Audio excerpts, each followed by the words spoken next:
عليكم ورحمة الله وبركاته. الحمد لله وكفى، سلام على عباده الذين اصطفى، أما بعد.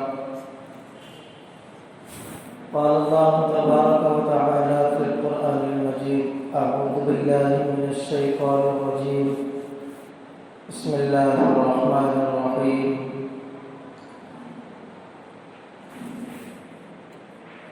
يا أيها الذين آمنوا لا تتبعوا خطوات الشيطان إنه لكم عدو مبين. قال النبي صلى الله عليه وسلم: من قال هلك الناس فهو أهلكهم، أو كما قال النبي صلى الله عليه وسلم. محترم قابل قدر بزرگوں اور دینی بھائیوں، اللہ رب العزت کا بڑا انعام، احسان، فضل و کرم ہے کہ اللہ رب العزت نے ہم سب محمد رسول اللہ صلی اللہ علیہ وسلم کی امت میں مبعوث فرمایا۔ اللہ تبارک و تعالی نے حضرت آدم علیہ نبینا علیہ السلام سے لے کر خاتم النبیین، امام المرسلین، سید الاولین والآخرین، جناب نبی کریم صلی اللہ علیہ وسلم کو مبعوث فرمایا۔ ہر نبی کا مشن، ہر نبی کا مقصد زندگی اور ہر نبی کا نصب العین اور ہر نبی کا لاحیہ عمل یہی تھا کہ کلمہ طیبہ کے تقاضے کو بندہ پورا فرمائے، اور اپنی قوم کو جو دعوت دی گئی وہ اللہ رب العزت کے احکامات کی طرف، اللہ رب العزت کے راضی ہونے والے اعمال کی طرف دعوت دی گئی ہے۔ ہر نبی کے زمانے میں شریعت بدلتی رہی، طریقہ بدلتا رہا، لیکن جو دعوت آدم علیہ السلام کی تھی وہی دعوت محمد رسول اللہ کی تھی۔ نبیوں کا نام بدلتا رہا، زکوٰۃ کا طریقہ بدلتا رہا، حج کا طریقہ بدلتا رہا، عبادتوں کے طور و طریق بدلتے رہے، حالات اور زمانے کے اعتبار سے شریعت اور اس کے تقاضے بدلتے رہے، لیکن کلمہ طیبہ ہر نبی کے زمانے میں ایک ہی تھا۔ آدم علیہ السلام آئے تو لا الہ الا اللہ، آدم صفی اللہ۔ نوح علیہ السلام تشریف لائے تو لا الہ الا اللہ، نوح سفینۃ اللہ۔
میں بھی راحتیں ہیں، اس کی زندگی میں بھی تکلیفیں، غریب ہے تو اس کی زندگی کے اندر بھی راحتوں کو بھی اللہ نے رکھا ہے، تکلیفوں کو بھی رکھا ہے، کیونکہ یہ دنیا اور حیات دنیا الا متاع الغرور ہے، یہ دنیا کی زندگی ایک دھوکے کا سامان ہے، یہاں تو تکلیفیں ہی آنا ہے، یہاں ایسا نہیں ہو سکتا کہ راحتیں بھی میسر ہو اور تکلیفیں نہ آئے۔ یہ دنیا کو اللہ نے ایک آزمائش گاہ بنایا ہے، امتحان گاہ بنایا ہے، یہاں امتحان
پچھلے جمعے میں میں نے خاص طور پر یہ بات کہی تھی، یاد رکھیے اللہ نے تمہیں جو اعلیٰ سے اعلیٰ جو ڈگری اللہ نے جو تمہیں دی ہے، اعلیٰ سے اعلیٰ اللہ نے جو تمہیں مقام اور عزت اور عہدہ دیا ہے، اعلیٰ سے اعلیٰ اللہ نے جو تمہیں مکان دیا ہے، اعلیٰ سے اعلیٰ جو وسائل اللہ رب العزت نے دیے ہیں، یاد رکھیے ہر چیز کا اللہ کے پاس حساب ہے، لیکن حساب کہاں ہوگا؟ ایک آدمی کی ماہانہ آمدنی 1 لاکھ روپے ہے، وہ اپنے بیوی بچوں پر 20,000 خرچ کرتا، اپنے ماں باپ پر 10,000 خرچ کرتا ہے، اور دیگر دین کے کاموں پر 20,000 خرچ کر رہا ہے، باقی کے 50,000 وہ جو ہے سو اپنے بینک بیلنس سیو کر رہا ہے۔ تو سنیے، جو اس نے 1 لاکھ روپے کمائے ہیں، اس کی محنت کی کمائی ہے، یہ حلال مال ہے، تو فرمایا اس حلال مال کا بھی اللہ کے پاس حساب ہے۔ تو نے اپنی بیوی پر جو خرچ کیا ہے وہ حلال چیزوں پر خرچ کیا یا حرام چیزوں پر خرچ کیا؟ تو نے اپنی نسلوں کے اوپر خرچ کیا ہے، حرام چیزوں پر خرچ کیا یا حلال چیزوں پر خرچ کیا ہے؟ تم نے جو فنکشن اور تقریبات کیے ہیں اس میں حلال چیزیں داخل ہے یا حرام چیزیں داخل ہے؟ فرمایا حلال مال کا حساب ہوگا، حلال مال کا حساب ہوگا، لیکن جو مال حرام ہوتا ہے نا، حرام مال کا حساب نہیں، حرام مال کا عذاب ہوتا۔ پٹاخوں پر جو 1 روپیہ بھی خرچ کیا گیا ہے، یہ سارے کے ساری چیزیں حرام ہے اور اس میں حساب نہیں ہوگا۔ توبہ نہیں کرو گے، وہ عمل کو نہیں چھوڑو گے، وہ کردار کو نہیں چھوڑو گے تو میرے بھائیو معاف تمہیں نہیں چھوڑتی، اللہ کبھی معاف نہیں کروا سکتے۔ آج کیوں امت مسلمہ کی سبو حالی جس نتیجے میں آج جس کے تحت آج امت مسلمہ اپنی زندگی گزار رہی ہے، اور جو یہود و نصارہ کی جو سازشیں تھی، جو ان کا پروپیگنڈا تھا، حضرت مولانا شیخ العرب شیخ العجب مولانا سید علی ندوی رحمۃ اللہ علیہ اللہ ہمارے گزرے ہیں، انہوں نے آج سے 60-70 سال پہلے انہوں نے اس چیز کو آگاہ کر دیا تھا امت مسلمہ کی سبو حالی ہوگی۔ کیوں یہود و نصارہ نے یہ سازشیں کی ہے، یہ پروپیگنڈا کیے ہیں، کیسے اس مسلمان قوم کو ہماری غلام کے شکنجے میں پھنسایا جائے، اس مسلمان قوم کو کیسے نیست و نابود کیا جائے، کیسے ان سے اسلامی لباس کو ہٹایا جائے، ان کی زندگی سے کلمہ طیبہ کے تقاضوں کو دور کیا جائے، ان کی زندگی سے حلال کو چھوڑ کر حرام اسباب کو کیسے داخل کیا جائے۔ یہ مسلمانوں کی کمزوری نہیں ہے، یہ محمد رسول اللہ کی شریعت کو چھوڑے، یہ اللہ کے نازل کردہ احکامات کو چھوڑ کر اللہ کو ناراض کرنے والے اعمال اختیار کرے۔ مولانا علی میاں ندوی رحمۃ اللہ علیہ آج سے تقریباً 60-70 سال پہلے انہوں نے ایک مضمون جاری کیا تھا، میں وہ آپ کو پڑھ کر سناتا ہوں۔ مولانا علی میاں ندوی رحمۃ اللہ علیہ نے فرمایا تھا، اے مسلمانوں، کیا تم سنتے ہو مغرب کی درسگاہوں، تحقیقاتی اداروں اور علمی مرکزوں سے مسلسل ایک آواز ہم سے مخاطب ہے، مگر افسوس کوئی اس پر توجہ نہیں دیتا، کسی کا خون جوش نہیں مارتا اور کسی کی غیرت نہیں جاگتی۔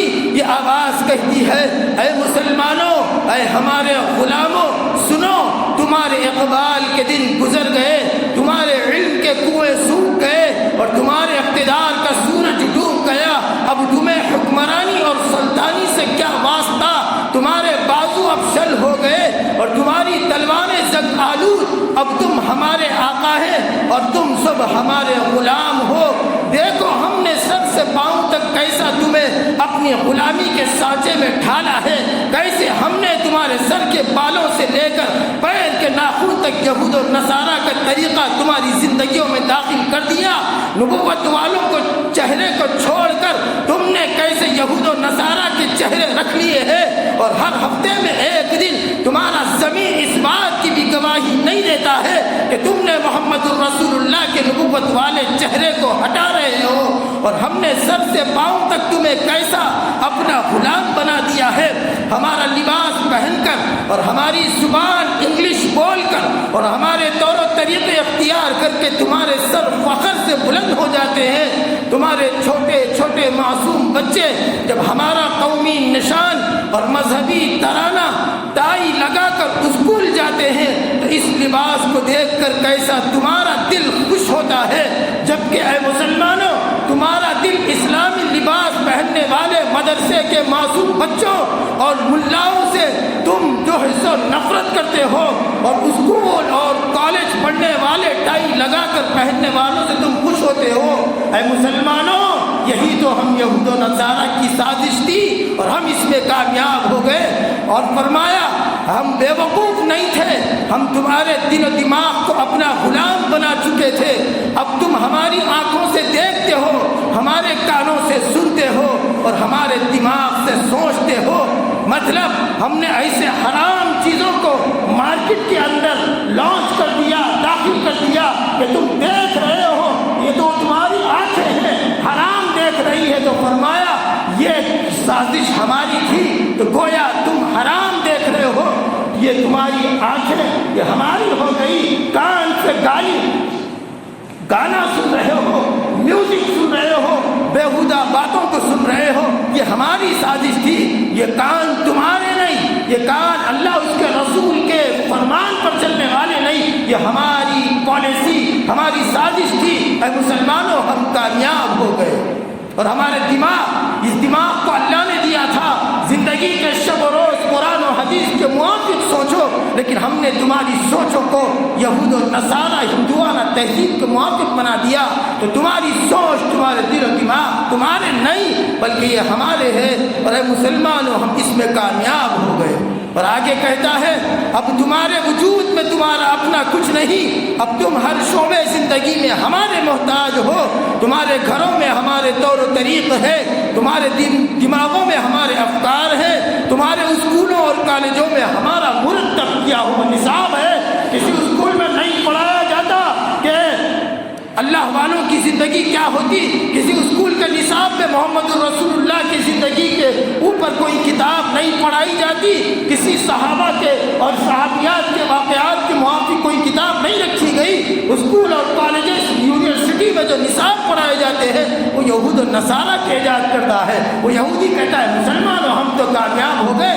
کہنے کا مقصد اس یہودیوں کا یہ ہے اے مسلمان تمہارا حج کیا جو دے کر تمہارا نبی نے تم کو بھیجا تھا، ہم نے تم سے وہ چھین لیا اور ہم کامیاب ہو گئے۔ اور آگے کہتا ہے تمہارے بازاروں میں ہمارا سامان ہے اور تمہاری جیبوں میں ہمارا سکہ ہے، اور تمہارے سکے کو ہم پہلے مٹی کر چکے ہیں، تم ہمارے حکم سے کیسے سرتابی کر سکتے ہو؟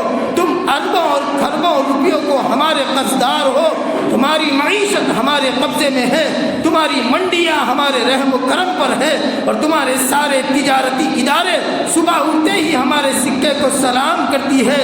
تمہیں اپنے جوانوں پر بڑا ناز تھا، تم کہتے تھے ذرا نم ہو تو یہ مٹی بڑی زرخیز ہے ساقی، تو سنو اس زرخیز زمین کو ہم نے ہیروئن بھرے سگریٹ، شہوت انگیز تصویروں، ہیجان خیز زنا کے مناظروں سے لبریز فلمیں اور ہوس زر کا آب شور شامل کر کے بنجر کر دیا ہے۔ تمہیں اپنی افواج پر بھی بڑا گھمنڈ تھا، اب جاؤ اپنی فوج کے اسلحہ خانوں کو دیکھو، اگر ہم ہاتھ روک لیں تو تمہارا سارا نظام درہم برہم ہو جائے۔ اب تم بغیر ہم سے اجازت لیے کسی پر فوج کشی نہیں کر سکتے۔ بوسنیا اور عراق کے حشر کو ہمیشہ یاد رکھنا۔ جاؤ اب عافیت اسی میں ہے کہ جو طرز حیات اور طرز حکومت ہم نے تمہیں سکھایا ہے اس سے سرمو انحراف نہ کرنا۔ خبردار ہماری غلامی سے نکلنے کی کوشش نہ کرنا، اور ہمیں امید بھی یہی ہے کہ تم برسوں تک ایسا نہ کر سکو گے، کیونکہ جتنے اس کوشش کے محرکات ہو سکتے تھے، یعنی ایمان کی پختگی، جوش جہاد، بالغ نظری، غیرت دین، وہ سب ہم نے تمہیں دانشوروں، مفکروں اور عالموں سے دنیا کی چند آسائشی چیزیں دے کر خرید لیے ہیں۔ ہم نے تمہاری عورتوں کو ٹی وی کے ذریعے بے حیائی کی ترغیب دے کر، سنگار اور آرائش حسن کا بہترین سامان دے کر ان کی چادر اتروا دی ہے، اور تمہارے مردوں کو عریان اور فحش ننگی فلمیں دکھا کر ان کی مردانگی کی جڑ کاٹ دی ہے۔ اب تمہارے یہاں کوئی خالد، کوئی تاریخ، کوئی صلاح الدین اور کوئی ٹیپو پیدا نہیں ہو سکتا۔ اور سنو ہم احسان فراموش نہیں ہیں، تمہاری قوم کے کچھ احسان بھی ہم پر ہے، خاص طور پر تمہارے علماء کہ انہوں نے اپنی مسجدوں اور مدرسوں میں بیٹھ کر ایک دوسرے کی تکفیر کر کے آپس میں لڑ کر ہماری تہذیب و افکار کے لیے راستہ صاف کر دیا۔ تمہارے دانشوروں اور مفکروں نے ترقی یافتہ اور ماڈرن کہلانے کے شوق میں ملحد اور صدیق بن کر ہمارے فلسفے کی اشاعت کی ہے۔ تمہاری تعلیم گاہوں نے ہمارا نصاب تمہارے نوجوانوں کے دل و دماغ میں ہم سے بہتر طریقے سے اتار کر اپنے مذہب سے بغاوت پر اکسایا۔ تمہارے صاحبان اقتدار اپنے سارے وسائل تمہیں بے حیا، بے غیرت اور بے دین، بنیاد پرست اور دہشت گرد بنانے کے لیے ہمارے ہی اشاروں پر استعمال کرتے آئے ہیں۔ ہم ان سب کے شکر گزار ہیں۔ تمہارے مذہب نے کیسی کیسی پابندیاں تم پر لگا رکھی تھی، یہ حرام وہ حرام، یہ جائز وہ ناجائز، یہ حلال وہ حلال، زندگی کی راہ تم پر تنگ کر دی تھی۔ ہم نے تمہیں اے مسلمانوں زندگی کا ایک نیا راستہ دکھایا اور تمہیں حرام و حلال کی قید سے آزاد کر دیا۔ کیا تم اس پر ہمارا شکر ادا نہ کرو؟ یہودی کہتا ہے اے مسلمانوں، اے ہمارے غلاموں، ہم نے تم کو اس موڑ پر لا کر کھڑا کر دیا ہے۔ تم چاہ کر بھی محمد رسول اللہ کی شریعت کو اور کلمہ طیبہ کے تقاضوں کو تم پورا نہیں کر سکتے۔ میرے بھائیوں، اس سازشوں کو پہچانو، ان پروپیگنڈوں کو پہچانو۔ ارے چھوڑو یہود و نصارہ کے طرز عمل کو۔ زندگی میں ہماری 5 وقت نماز نہیں ہوتی، یہ اللہ کا حق ہے، لیکن ایسے اعمال بھی مت کرو، ایسے افعال بھی مت کرو جس سے اللہ اس کا رسول شرم آ جائے، جس سے اس بات کو محمد رسول اللہ صلی اللہ علیہ وسلم کو میدان حشر میں تکلیف ہو۔ جس طرح آقا نے دیکھا تھا نا قیصر اور کسریٰ کو، جن کے چہروں پہ داڑھی نہ تھی، مونچھیں تھی، اللہ کے نبی نے دیکھا، دیکھ کر اپنے منہ کو ایسا پھیلا اور فرمایا کہ میرا امتی نہیں ہو سکتا۔ یہ یہود و نصارہ کے طرف پر اپنی زندگی گزارنے والے، یہ حلال حرام کے درمیان فرق نہ کرنے والے، یہ میری امتی نہیں ہو سکتی۔ آج دیکھیے محمد رسول اللہ کے ماننے والے جنہوں نے میلاد النبی کا دعویٰ کیا ہے، لیکن جنہوں نے رسالت کا انکار کیا، جنہوں نے ہجرت کا انکار کیا، جنہوں نے محمد رسول اللہ کی رحلت کا انکار کیا ہے، میرے بھائیوں یہ نہیں ہو سکتا۔ دودھ میں پیشاب کو ملا کر دودھ نہیں پیا جا سکتا، اسی طرح دین میں دنیا کو ملا کر محمد رسول اللہ کی سفارش اور شفاعت نہیں مل سکتی۔ یہ تمہاری آنکھوں کا دھوکہ ہے، یہ یہود و نصارہ کی سازشیں ہیں۔ اللہ کا دین، ان الدین عند اللہ الاسلام، معتبر دین اللہ کے نزدیک دین اسلام ہے، اور اسلام نے حلال حرام کے مویل کو کر دیا۔ امام بخاری نے ایک باب پڑھا، الحلال بین والحرام بین، کہ حلال واضح کر دیا گیا اور حرام کو واضح کر دیا گیا ہے۔ تو میلاد النبی کی منڈی سجا کر، تم بغیر کھانا ڈالنے کی محفلیں سجا کر تم دیوالی کے موقع پر پٹاخے چھوڑ رہے ہو یا اس کا کاروبار کر رہے ہو۔ تمہاری نسلیں اگر یہ ارتکاب کر رہی ہے، یاد رکھیے خدا کی قسم دنیا سے تم رخصت ہو جاؤ گے، قبر تمہیں عذاب دیا جائے گا۔ تمہاری نسلیں جو اعمال انجام دے گی، یاد رکھو کسی مسجد کا امام تمہاری قبر میں نہیں اترے گا، کسی مدرسے کا مولوی تمہارے ساتھ قبر میں نہیں آئے گا، تمہارا کوئی عزیز و قریب، تمہارا کوئی رشتہ دار تمہارے ساتھ قبر میں نہیں آئے گا۔ تمہارے اعمال تمہاری زندگی میں کام آنے والے ہیں۔ اس لیے مال و دولت پر گھمنڈ کرنے والوں، کان کھول کر سن لو، اللہ کی وہ امانت، اللہ کی وہ دین جو اللہ نے تمہیں مال و دولت کی شکل میں فراہم کی ہے، ایک ایک روپے کا حساب دیا جائے گا۔ اللہ کے پاس حساب دینا ہوگا۔ اپنی نسلوں کو عیاش پرستوں سے بچاؤ، اپنی نسلوں کو حرام خوری سے بچاؤ۔ جب تم حرام خوری کا ارتکاب کرتے ہو، میں یہ سمجھتا ہوں جن کی نسلیں حرام خوری کر رہی ہے، ہندوانہ تہذیب اور رسموں کو اپنی زندگی کے اندر اختیار کر رہی ہے، میں یہ سمجھتا ہوں کہ ان کے ماں باپ کے کاروبار میں یا اس باپ کے محنت کی کمائی، بلکہ وہ محنت کی کمائی کے اندر حرام مال کی ملاوٹ ہے۔ حرام مال کی ملاوٹ کے نتیجے میں بکیل بھر دودھ کے اندر ایک مہنگی داخل کر دی جائے، کیا آپ پسند کریں گے کہ ہم وہ دودھ پی لیں؟ تو یہ کیسے پسند کرتے ہو کہ اللہ کے حلال لسٹ کے اندر حرام چیز کو ڈال کر کیوں